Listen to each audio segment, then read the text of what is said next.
ভারতীয় জনতা পার্টির নদিয়ার উত্তর সাংগঠনিক জেলার ডাকে বেথুয়াডহরি জুনিয়র ইস্টবেঙ্গল মাঠে ঐতিহাসিক জনসভায় বক্তব্য রাখছেন সর্বভারতীয় সভাপতি সম্মানীয় শ্রী জে.পি. নাড্ডা মহাশয়। बोलिए भारत माता की, भारत माता की, भारत माता की। आज के इस विशाल जनसभा में मंच पर उपस्थित हमारे बहुत ही जुझारू प्रदेश अध्यक्ष श्री सुकांत मजुमदार जी, हमारे विधानसभा में प्रतिपक्ष के नेता सम्माननीय शुभेंदु अधिकारी जी, हमारे पूर्व अध्यक्ष और वर्तमान में राष्ट्रीय उपाध्यक्ष श्री दिलीप घोष जी, भाई मंगल पांडे जी, ज्योतिर्मय महतो जी हमारे सांसद, जगन्नाथ सरकार जी हमारे सांसद, आशा लकड़ा जी जो राष्ट्रीय मंत्री हैं, अमित मालवीय जी, अमित चक्रवर्ती जी, अर्जुन विश्वास जी हमारे जिला के अध्यक्ष, सम्मानित मंच और यहां इतनी बड़ी संख्या में एकत्र आए देवियों और सज्जनों, मीडिया के मेरे साथी, प्रिंट मीडिया और इलेक्ट्रॉनिक मीडिया के साथी, सबसे पहले तो सभी के नमस्कार। मित्रों, आज मुझे इस पवित्र भूमि जो गौड़िया मठ की भूमि है और जो आदिकाल मंदिर का स्थान है और यह पवित्र स्थान जहां स्वामी शीला प्रभुपाद जी का जन्म स्थान और कर्म स्थान रहा और चैतन्य महाप्रभु का जन्म स्थान और कर्म स्थान रहा और प्रभुपाद जी का धार्मिक स्थान रहा, ऐसी पवित्र भूमि को मैं नमन करता हूं और आपसे आशीर्वाद लेकर के अपनी बात को प्रारंभ करता हूं। मित्रों, हम सब लोग जानते हैं कि आज जब मैं यहां नादिया की कृष्ण नगर की इस पवित्र भूमि पर आया हूं तो जिस तरीके से राजनीति एक अपना मोड़ ले रही है उसके बारे में अभी शुभेंदु अधिकारी जी ने और हमारे सुकांत मजुमदार जी ने बहुत गहराई से आपके सामने रखा है। उन्होंने बताया कि किस तरीके से देश नरेंद्र मोदी जी के नेतृत्व में आगे चल रहा है। उन्होंने यह भी बताने का प्रयास किया कि दुनिया में आज भारत की तस्वीर और तकदीर बदली हुई दिखती है और दुनिया को एक अपना स्थान देने का काम हमारे प्रधानमंत्री मोदी जी ने अपने कर्तृत्व से, अपनी नीतियों से किया है। मित्रों, आज मैं यहां पर आया हूं तो मैं आप लोगों को देख रहा था, किसी ने भी मुंह पर मास्क नहीं लगाया है और सब लोग बहुत नजदीक नजदीक बैठे हैं। ये तस्वीर आप दुनिया के किसी और देश में नहीं देख सकते। अमेरिका में भी और चीन में भी अभी देश कोरोना से लड़ रहा है, लेकिन प्रधानमंत्री मोदी जी के नेतृत्व में 140 करोड़ का देश 220 करोड़ का वैक्सीनेशन टीकाकरण लेकर के स्वास्थ्य का कवच पहन करके बैठा है। यह बदलता भारत है। एक समय था इस देश में चेचक की दवा को आने में 25 साल लग गए। इस देश में टेटनस की दवा को आने में 27 साल लग गए। इस देश में पल्स पोलियो के प्रोग्राम को पोलियो से 2 बूंद के इलाज के लिए 30 साल राष्ट्रीय प्रोग्राम बनने में लग गए। लेकिन कोरोना की मार जब पड़ी तो कोरोना के अंदर 9 महीने महीने के अंदर प्रधानमंत्री मोदी जी के नेतृत्व में एक नहीं दो वैक्सीन भारत में बन करके तैयार हुई और आपको दी गई, ये हमको सबको मालूम है। और आज भारत 100 देशों को वैक्सीन देने वाला देश बन गया। 100 देशों को, जिसमें से 50 देशों को मुफ्त देने वाला भारत बन गया। कभी आपने सोचा था कि भारत देने वाला भारत होगा? भारत हमेशा लेने वाला भारत था। यह मोदी जी के नेतृत्व में आज दुनिया में भारत देने वाला भारत बन गया। यह भी हमको ध्यान में रखना चाहिए। मित्रों, आज अगर मैं बात करूं, आप सबके पास मोबाइल है ना? मोबाइल सबके पास मोबाइल है कि नहीं है? है कि नहीं है? 2014 में 92% मोबाइल बाहर से आता था और 2022 में 97% मोबाइल अब भारत में बनता है। भारत दुनिया को देने के लिए तैयार हुआ है। और ये जो एप्पल का मोबाइल है ना, इस पर भी अब लिखा हुआ है मेड इन इंडिया। अब यह भी इंडिया में बनने लगा है। मैं इसलिए आपको बता रहा हूं, दुनिया में हम स्टील मंगवाया करते थे, आज दुनिया को इस्पात देने वाला भारत दूसरे नंबर का देश बन गया है। आज भारत सबसे सस्ती और सबसे अच्छी दवाई भारत को ही नहीं दुनिया को देने वाला भारत बन गया है। यह भी हमको ध्यान में रखना चाहिए। आज केमिकल में भारत सबसे आगे निकल गया है। आज डिफेंस में, जहां यूपीए की सरकार में, कांग्रेस की सरकार में भ्रष्टाचार होता था, पनडुब्बी खरीदने जाओ तो भ्रष्टाचार, हेलीकॉप्टर खरीदने जाओ तो भ्रष्टाचार, अगर कुछ और खरीदने जाओ तो भ्रष्टाचार। आपको जानकर खुशी होगी कि भारत का एक्सपोर्ट, भारत डिफेंस में एक्सपोर्ट 364% हमारा बढ़ गया और दुनिया को भारत सप्लाई करने लगा है। यह भारत की तस्वीर बनी है। आप बताइए, दुनिया में भारत की धाक बनी है कि नहीं बनी है? बनी है कि नहीं बनी है? मोदी जी के समय बना है कि नहीं बना है?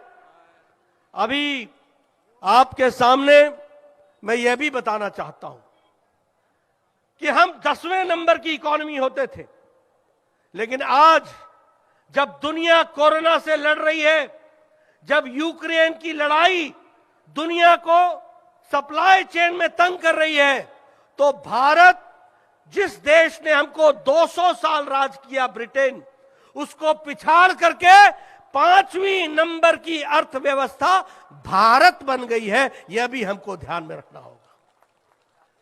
आप बताइए, एक समय में आप कहते थे ये जापान की गाड़ी है, ये टोयोटा है, ये डैटसन है, ये जापान का काम कैमरा है। आप कहते थे कि नहीं कहते थे?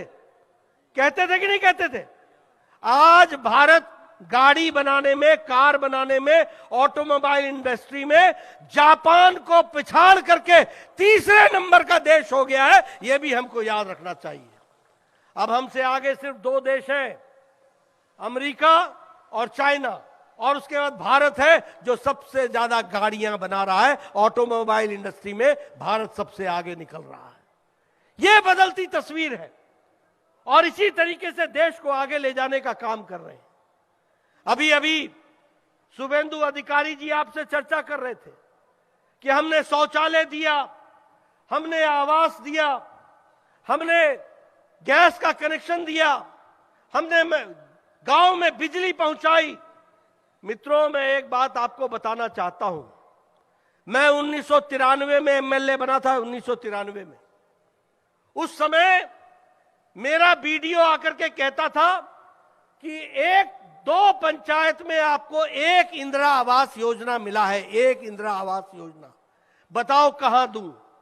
और मैं बोलता था कि अगर 2 पंचायतों में एक घर मिला है इंदिरा आवास का, तो तू ही रख ले अपने पास, मैं किसको दूंगा? यहां 100 बीमार है और 1 अनार है, क्या किया जा सकता है? लेकिन आज मोदी जी के राज में 3 3,60,00,000 प्रधानमंत्री आवास योजना में पक्के मकान बना करके दुनिया को दी गए हैं। यह हमको ध्यान रखना चाहिए। हम जाते थे सड़क बनाने के लिए, हमारा बजट साल भर का होता था 2 करोड़, मेरी सड़कें होती थी 40। कहां डालेंगे इस पैसे को? लेकिन प्रधानमंत्री मोदी जी के प्रधानमंत्री ग्रामीण सड़क योजना में एक एक सड़क पर 5-5 करोड़ रुपए आया और हमारी सारी सड़कें बनकर के तैयार हुई। गांव में सड़क पहुंची, सभी मौसम में चलने वाली सड़क पहुंची। यह भी हमको ध्यान में रखना चाहिए। गैस का सिलेंडर, बोलिए बहनों, आपको पहुंचाया गया कि नहीं पहुंचाया गया? गैस का सिलेंडर पहुंचाया गया कि नहीं पहुंचाया गया? लेकिन मित्रों, मुझे 2-3 बातें बड़े दुख के साथ कहनी पड़ती है कि यहां आवास योजना का पैसा भी खा लिया गया। मुझे दुख के साथ कहना पड़ता है कि यहां शौचालय का पैसा भी खा लिया गया।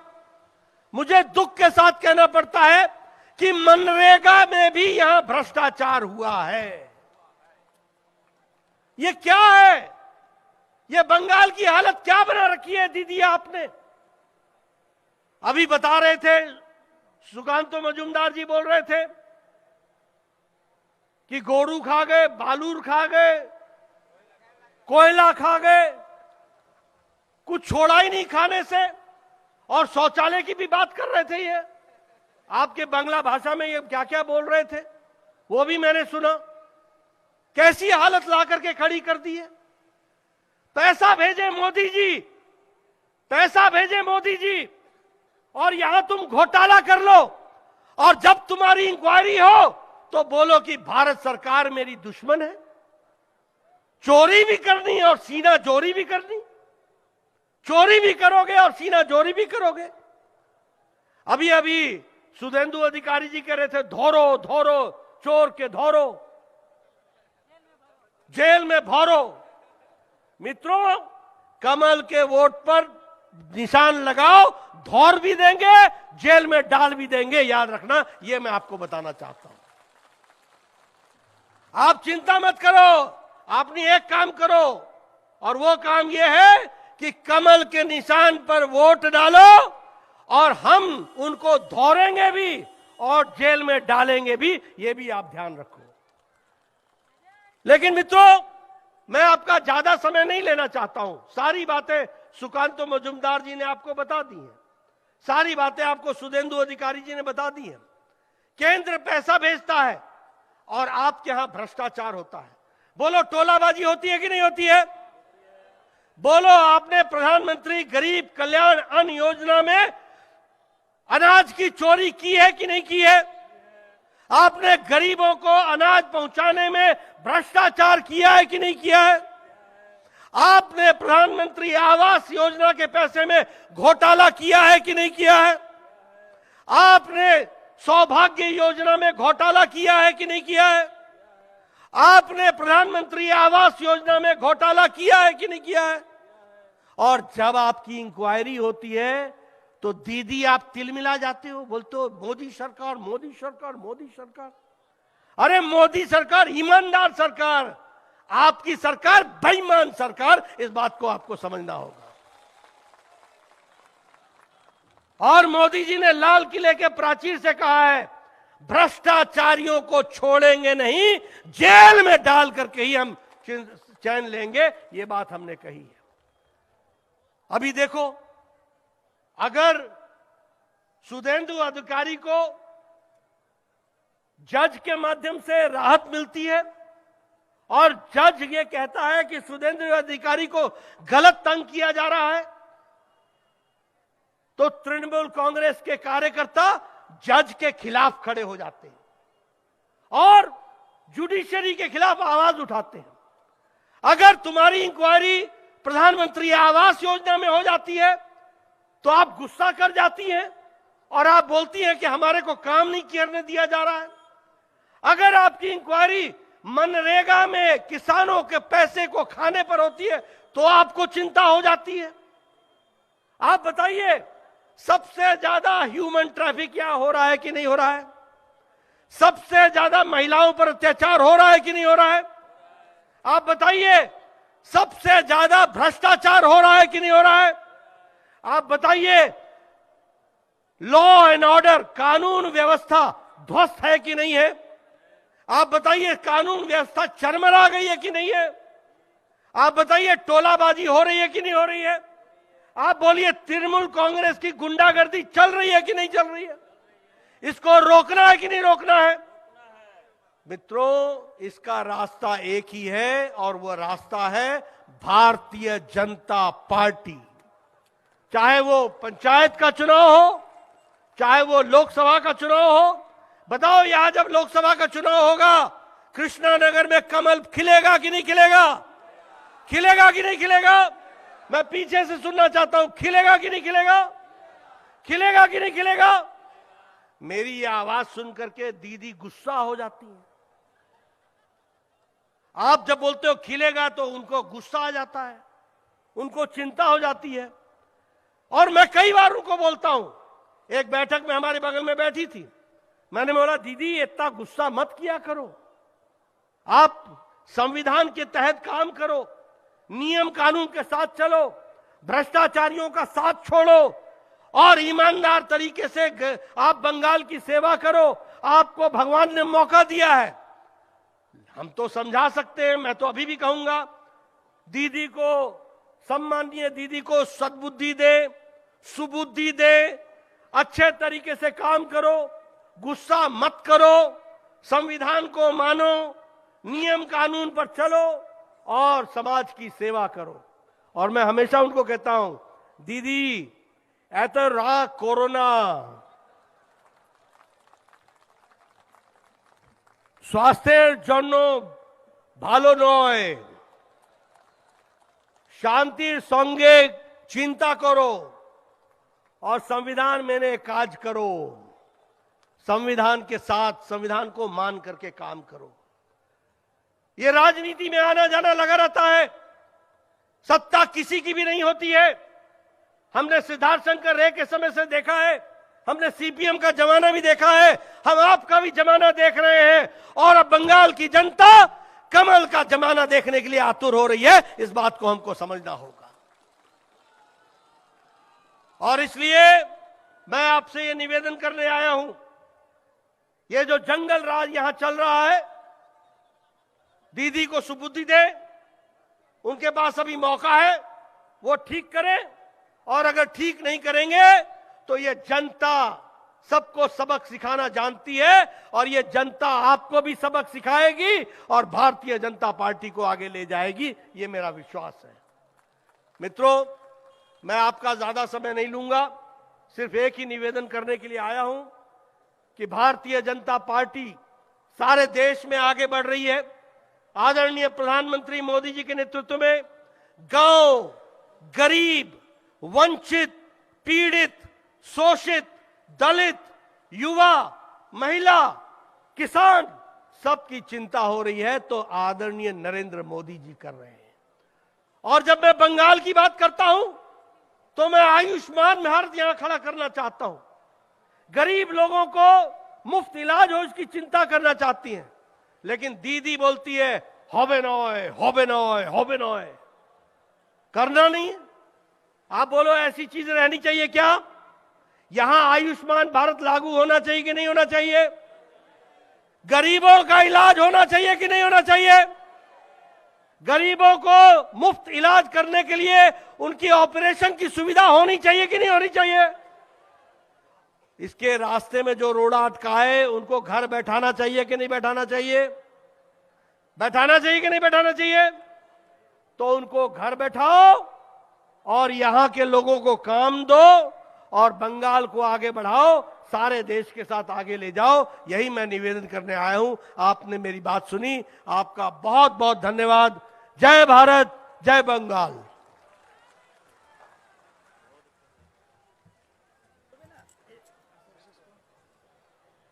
ধন্যবাদ সর্বভারতীয় সভাপতি জগৎ প্রকাশ নাড্ডাজিকে। তিনি জনসম্পর্ক সভা করতে এসে জনসমুদ্রে পরিণত হয়েছে। আজকের এই সভার সমাপ্তি করবে এই জেলার সভাপতি মাননীয় অর্জুন বিশ্বাস মহাশয়। মঞ্চে উপস্থিত সকলকে গৈরিক অভিনন্দন, সেই সঙ্গে আগত সমস্ত ভারতীয় কার্যকর্তা কর্মীকে গৈরিক অভিনন্দন। আজকে যারা উপস্থিত হয়েছে নদিয়া উত্তর সাংগঠনিক জেলার পক্ষ থেকে সকলকে ধন্যবাদ জানাই, সেই সঙ্গে ধন্যবাদ জানাই